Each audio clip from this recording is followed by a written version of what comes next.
accountable and inclusive institutions are essential to achieving Agenda 2063 and realizing the 2030 Agenda for Sustainable Development. Institutions, formal and informal, determine how decisions are made, how resources are allocated, how well markets function, how natural resources are governed, how conflicts are managed, and how violence and crime are prevented and addressed. Now, based on that understanding, conference acknowledged that women need mentoring and nurturing. Also that some women need to unlearn some limiting cultural practices. ICT is the greatest enabler for innovation.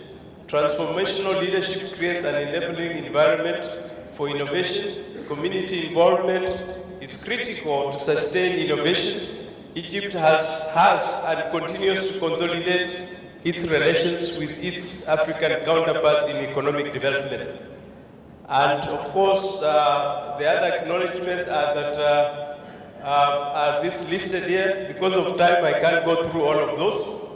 I'll move quickly to, this were also the other acknowledgement about UNDESA as the most relevant and updated data on e-government and e-participation. We saw that. Digital and e-government have grown exponentially. Its crucial nutrient is advancement of people demands. However, disparities remain within and among countries. Customer-focused service delivery is the best support for persons with disability. We also had to base our understanding on the fact that we need to move into those recommendations. Now, accepting the reality that institutions and leadership are twins conjoined at the hip, wherefore none can function effectively without the enabling lever of the other, it therefore bears reason that a treatment of the one must elicit a critical examination of the other. Granted that aspiration 3 of the Agenda 2063 envisions an Africa which has capable institutions and transformative leadership in place at all levels, where the institutions are at the service of its people and citizens own and actively participate in social, economic, and political development and management. Conference recommended as follows. These are some of the recommendations. I can't read through because I'm told time is over. There's need for Africa to translate conversation into tangible actions and results. Governments and the private sector should sponsor more young people to attend APAM conferences. I think the young people made it very clear that they are left out, and this is a concern that has been expressed several times. The Egyptian Presidential Council on Digital Transformation is a good practice to be replicated around Africa. Africa is a young continent, and there is a need for strong political will to empower the youth. And of course, to ensure participation and responsiveness in policy coordination and implementation, Africa should create institutions that are adaptive, listening, that are versatile, and that ensure citizen participation. Administrative reforms should be people-driven, and e-participation is an important communication tool. Connecting African people is our shared prosperity. Hence, governments must put people at the center of digital transformation. There was also talk about digital divide can aggravate the social divide, and investment in its use can be a force for positive change. Informal institutions should be incorporated into digitization projects to ensure sensitivity, communities, cultural dimensions. Given the massive youth and employment challenges, the Mauritius model of targeted training is a best practice for replication. Now, innovation is the gateway to institutional transformation for sustainable development. I don't know who is the program manager because I'm constantly harassed that I must finish, so I don't know if I should stop because I'm presenting recommendations and I need to read all of them so that people can agree. So if I finish now, then I stop there.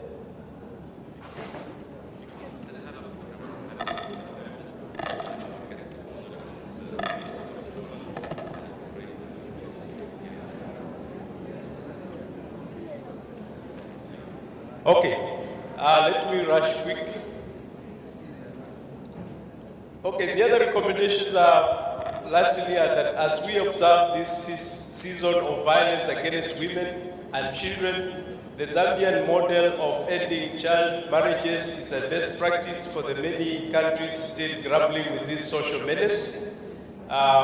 Countries should avoid big bang decentralization. They must stay sequential and shun transposing wholesale one system onto the other. Local to local collaboration encouraged to create viable economic zone. Now, those are the recommendations. Let me look quickly at the acknowledgements. First, conference conveyed profound gratitude to all APAM partners, especially member states, and in particular the government of Egypt, under the leadership of His Excellency President Abdel Fattah al-Sisi, for his country's generosity, commitment to, and support for the annual Roundtable Conference. The conference congratulated the APAM Innovation Management Award winners for their dedication, commitment, and brilliance in excelling and thereby expanding the horizon of knowledge.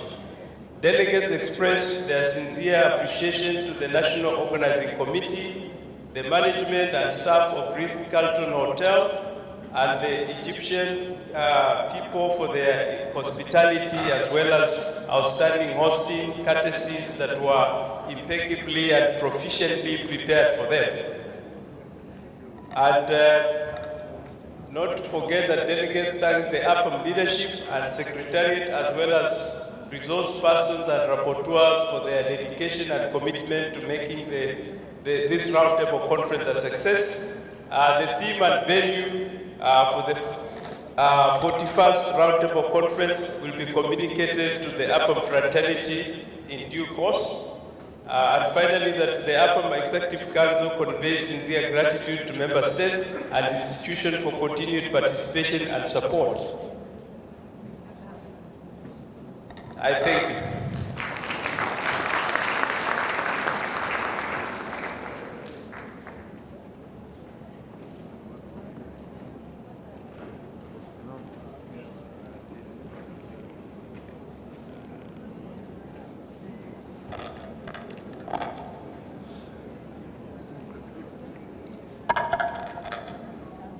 And now allow me to present our guest of honor, Dr. Ibrahim Gambari, the former Minister of Foreign Affairs of Nigeria, the chairperson of the Savannah Center, who will give us the ceremony and speech. Please welcome with me, Dr. Ibrahim. And please, after His Excellency's speech, we would like to have all of you on a group photo here on stage. We would love to have you all before going to the pyramids and enjoying your day.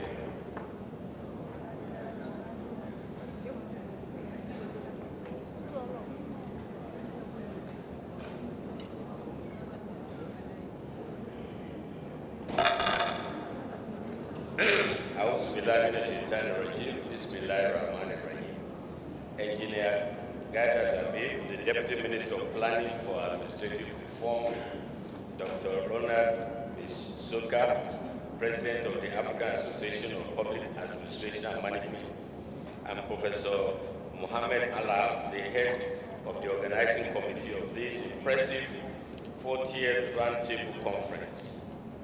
Distinguished delegates, participants, ladies and gentlemen.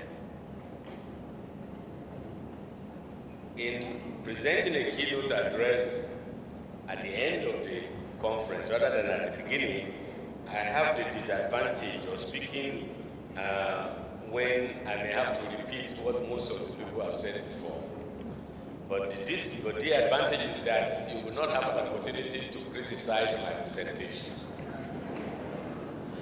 But it is really a great pleasure to be here with you at this meeting in Egypt, at this extraordinary period of massive transformation in governance in one of Africa's most developed nations. The coincidental holding of the AAPM's conference here at the same time that Egypt is hosting a country review team from the African Peer Review Mechanism, which I have the honor to lead as the lead panelist for the country review of Egypt, but also as the chairperson of the panel of eminent persons of the mechanism. It's also a testimony to the new vision of the country's president, His Excellency General Abdel Fattah el-Sisi, that Egypt should embrace innovation, reform our institutions, and enhance the capacity of leaders across sectors and all levels of the state in order to accelerate development for the benefit of the Egyptian people. I also believe strongly that history will one day regard this period as a time when Egypt reinvented herself as a modern nation-state and reclaimed its position as one of Africa's most foremost nations, also the link between several continents. I want to recall, by way of preface to my presentation, that it was the former President Obama of the United States, in an address that he made to the Parliament of Ghana when he visited, that what Africa needs is not strong leaders, strong men, but strong institutions. It's not quite correct. It's only half correct. Africa needs both strong leadership and strong institutions. Because the Africans have realized that they have to build strong institutions because it is through the deepening of those institutions that the Africa that we want will be achieved. Africa that we want depends on legitimacy. Africa we want depends on inclusiveness. Africa that we want depends on the institutions that work. And therefore, they are committed to building institutions of peace and security, of democratization, of development at the continental level, at the sub-regional levels, where the regional economic communities are really playing a tremendous role in enhancing the peace and security, in promoting inclusiveness, human rights, democratization, and of course development. And the scope of the reforms and the deepening of institutions in Africa, which is going on in Egypt since 2014, is nothing short of breathtaking. Structural transformations are taking place in areas of economic, political, and corporate governance in Egypt, which are impacting positively on the social economic development of the country. For our purposes this morning, I will highlight some of the remarkable reforms in public management where Egypt is surging ahead of the rest of the continent and setting markers for others to follow. Some of the improvements are taking place in Egypt and is taking Egypt to the formal leadership in management, innovation, and service delivery. And in my view, to make tremendous strides in management, innovation, and service delivery is really rise to the highest level of human capital development. One of those innovations that may appear easy, but is in fact significant for democracy and political governance, is simplifying how citizens can exercise their voting rights. In Egypt previously, as in most of the African countries still, a citizen has to be registered as a voter before he or she will vote at elections. Voter registers are often not up to date, they are cumbersome to maintain, and create complications in identifying appropriate polling units and stations. Egypt now allows voters to use the national identity card, which is issued to every citizen on reaching the age of 18 years, as an alternative to the voting card. It is a measure that immediately empowers many citizens as voters, especially women and youths, who are often constrained when they have to go to the polling stations to collect their voters' card. Voters can also verify their polling stations online, again making it easier for them to access the appropriate places to cast their votes and be participant citizens.